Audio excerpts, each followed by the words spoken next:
Concept clear channel पर आपका एक बार फिर से स्वागत है।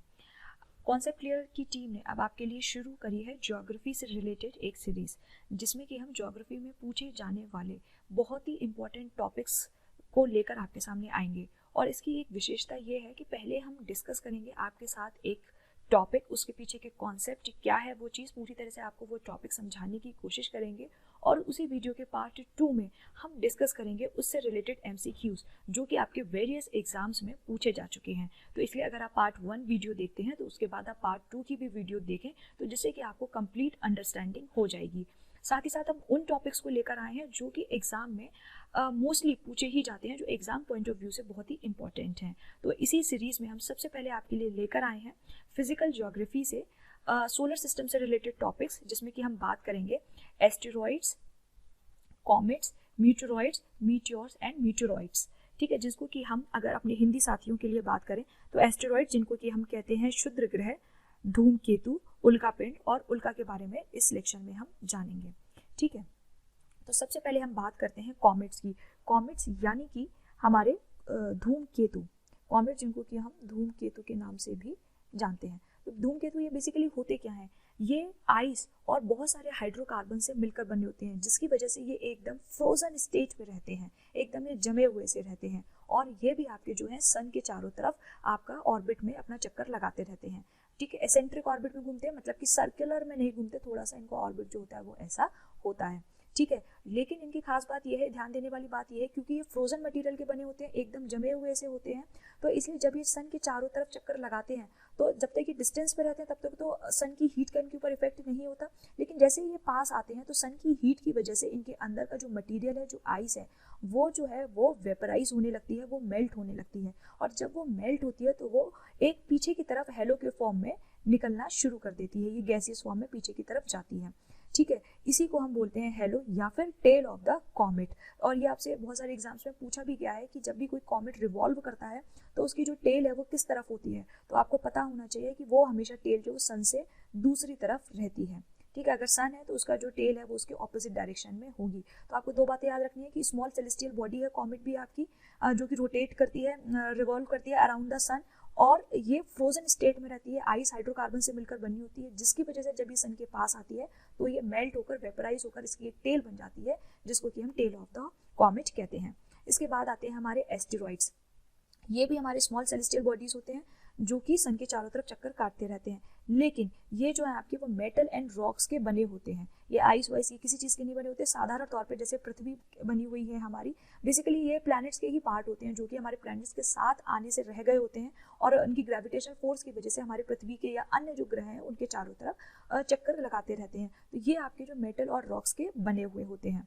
ठीक है, यहाँ पे आपको सबसे ज़्यादा ध्यान ये देना है कि जो आपके एस्टेरॉइड्स हैं वो मिलते कहाँ हैं। ये आपको हमें ज़्यादातर जुपिटर और मार्स के ऑर्बिट के बीच में मिलते हैं। यहाँ पर आपको दिख रहा है, ये आपका जुपिटर है, ये आपका मार्स है, और इनकी जो ट्रेल है पूरी सी, जो एस्टेरॉइड बेल्ट जिसको कि हम बोलते हैं। ठीक है, ये आपसे पूछा भी जाता है बहुत सारे क्वेश्चन में, और जब मैं MCQs कराऊंगी तब आपको बताऊंगी भी कि एस्टेरॉइड बेल्ट कहाँ पाई जाती है। तो आप बताएंगे कि एस्टेरॉइड बेल्ट जो है वो आपकी मार्स और जुपिटर के बीच में पाई जाती है। ठीक है, इसके बाद हम बात करते हैं मीटियोर, मीटरोइड एंड मीटरोइड्स की। अब इन तीनों में डिफरेंस समझने के लिए आपको बस ये समझना है कि इनका जो अलग अलग मीनिंग है वो सिर्फ इनकी एड्रेसेस की वजह से है। एड्रेसेस की वजह से कहाँ, कैसे, मतलब कि इनकी लोकेशन क्या है, जहाँ पर ये पाए जाते हैं उसी के आधार पर इनका नाम रख दिया जाता है। तो सबसे पहले हमारे आते हैं मीटरोइड्स। ठीक है, जैसे एस्टेरॉइड्स थे वैसे ही है हमारे मीटरोइड्स, और ये हैं भी उसी के सिमिलर, वो भी स्पेस में पाए जाते हैं, ये भी स्पेस में पाए जाते हैं। और बस डिफरेंस क्या है कि ये स्मॉलर वर्जन होता है उनका, मतलब कि ये आपका एक डस्ट ग्रेन, धूल के कण के जितने भी बड़े हो सकते हैं, और एक स्मॉल एस्टेरॉइड के जितने भी बड़े थे। एस्टेरॉइड्स तो ज़्यादा बड़े होते हैं साइज में, बट ये स्मॉल एस्टेरॉइड्स की तरह आप इनको कंसिडर कर सकते हैं, और बेसिकली हम इनको बोलते हैं स्पेस रॉक्स। ठीक है, इसके बाद आते हैं मीटियोर्स। तो ये तो आपके कहाँ हो गए, स्पेस में हो गए, आपको मिल नहीं रहे हैं, नीचे ऊपर ही घूम रहे हैं, सन के चारों तरफ ही आपके ऐसे चक्कर काट रहे हैं, बट छोटे साइज में।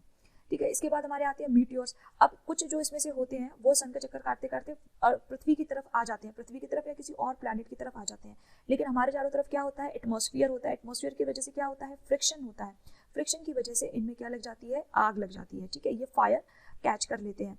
तो इसलिए इनको हम फायर बॉल्स या फिर शूटिंग स्टार्स भी बोलते हैं, क्योंकि हमेशा इनमें आग, अगर ये पृथ्वी के एटमॉस्फेयर में आएंगे तो ये बर्न ही होंगे, तो इनमें फायर ही लगी होगी। तो बस आपको ये याद रखना है कि पृथ्वी के एटमॉस्फेयर में जो आ जाते हैं और जल जाते हैं, they are known as the shooting stars और मीटियोर्स। तो इनको शूटिंग स्टार्स भी बोलते हैं, ये नाम भी आपसे पूछा जा सकता है, या फायर बॉल्स भी इनको कई बार बोलते हैं, ठीक है। लेकिन अब मीटोराइट्स क्या होते हैं? पृथ्वी के एटमॉस्फेयर में आने के बाद भी जो बच जाते हैं और वो पृथ्वी के सरफेस पर आ जाते हैं, हमारे अगर पृथ्वी है और या फिर कोई और भी प्लैनेट है उस पर भी आकर ये गिर जाते हैं, तो उनको हम बोल देते हैं मीटोराइट्स। मतलब कि वो सॉलिड पीस ऑफ डेब्रिस होते हैं, मतलब कि चाहे वो कॉमेट के हों, चाहे एस्टेरॉइड के, चाहे किसी के भी हों, जो आउटर स्पेस में होते हैं, आउटर स्पेस से सीधे हमारा पृथ्वी तक का सफर तय कर लेते हैं, उनको हम बोलते हैं मीटोराइट्स, ठीक है। ये आपको डिफरेंस क्लियर होगा, एक बार रिवाइज कर लेते हैं डायग्राम से। ये मीटोराइट ये आपके स्पेस में है, ठीक है, छोटे छोटे से हैं और ये आपके सामने चारों तरफ स्पेस में आपका घूम रहे हैं, तब तक ये मीटोरॉइड्स हैं, क्योंकि एस्टेरॉइड्स होते हैं ना, एस्टेरॉइड्स भी तो आपके स्पेस में रहते हैं, तो उससे आप ये इनको याद रख सकते हैं। रॉइड्स अगर आ रहे हैं तो मतलब कि ये स्पेस में ही रहेंगे। फिर स्पेस से अगर ये नीचे आ जाते हैं, ठीक है, और उनमें एटमॉस्फेयर की वजह से, फ्रिक्शन की वजह से उसमें ये फायर आ जाए, फायर को कैच कर लेते हैं, तो उनको हम बोल देते हैं मीटियोर्स या फिर शूटिंग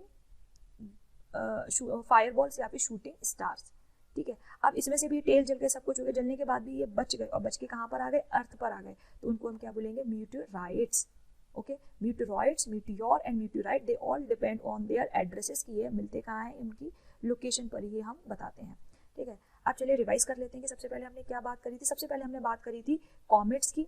कॉमेट हमने बताया, तो कॉमेट्स में आपको याद रखना है कि ये आइस से बने हुए होते हैं, फ्रोजन होते हैं, इसलिए ये सन के जब भी पास आते हैं तो इनमें से गैसेस जो हैं वो दूर जाती हैं, और उसकी वजह से इनकी ये जो टेल वो मिलती है। एस्टेरॉइड्स आपके बिगर पार्ट होते हैं रॉक के, लेकिन कोई आइस वाइस का चक्कर नहीं होता, कोई टेल वेल नहीं होती, ये भी किसी भी प्लैनेट के चक्कर काटते हैं। यहाँ पे याद रखना है कि ये मार्स और जुपिटर के बीच में ही चक्कर काटते हैं, यहाँ पे इनकी एस्टेरॉइड बेल्ट आपको मिलती है। अब मीटोराइट्स आपको दिखा रहे हैं ना, एस्टेरॉइड से छोटे हैं साइज में, लेकिन सेम है, ये भी चक्कर काट रहे हैं आपके एस्टेरॉइड की तरह ही। फिर जब मीटोराइड में आग लग गई, एटमॉस्फेयर में हमारे आने की कोशिश की, देखिए बर्न हो रहा है ना, हमेशा फायर से आपको उसको डिपिक्ट किया जाएगा, तो वो आपका हो गया मीटियोर। मीटियोर जब आपका धड़ाम से गिरा अर्थ पर, तो वो बन गया हमारा मीटियोराइट्स, ठीक है, एंड दे बिकम मीटोराइट्स। तो दे ऑल, इन तीनों का तो जो डायरेक्शन, जो मेन डिफरेंस है, that is based only on the location where they are found, ठीक है। तो ये आपका पूरा लेक्चर था कि आपकी सेलेस्टियल बॉडीज़ के बारे में। अब इसके बाद हम जो डिस्कस करेंगे अपने पार्ट 2 में, वो हम डिस्कस करेंगे MCQs, जो कि आपके वेरियस एग्जाम्स में पूछे गए हैं। तो फिर इसके लिए पार्ट 2 ज़रूर देखिएगा, और इस वीडियो को आप लाइक कीजिए, शेयर कीजिए, सब्सक्राइब ज़रूर कीजिएगा। और हम पूरी ज्योग्राफी की जो सीरीज़ है वो शुरू कर रहे हैं, जो कि आपके लिए बहुत ही ज़्यादा हेल्पफुल रहने वाली है, क्योंकि ज्योग्राफी एक आपका ऐसा सब्जेक्ट है जो कि हर एग्जाम्स में बहुत ज़्यादा पूछा जाता है, तो इसकी प्रॉपर अंडरस्टैंडिंग होना बहुत ज़रूरी है। चलिए मिलते हैं आपसे अगले वीडियो में। Thank you.